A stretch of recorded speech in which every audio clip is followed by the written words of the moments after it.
Patuloy ang pakikipag-ugnayan ng gobyerno ng Pilipinas sa mga otoridad ng Portugal kaugnay sa pagpapauwi sa bansa kay dating Ako Bicol Party List Representative Zaldi Co.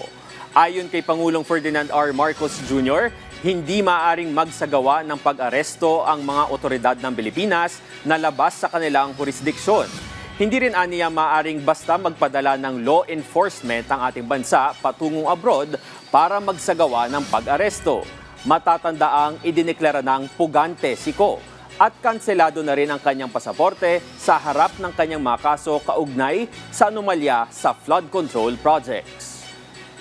Him home. You cannot bring him home because that is not the way it works. We have to ask the assistance of the country where he is in, which is presently Portugal. So that is what we have done. Naglagay na tayo ng red notice sa Interpol at patuloy ang ating ugnayan sa mga Portuguese authorities na pauwi na siya. And that's the process.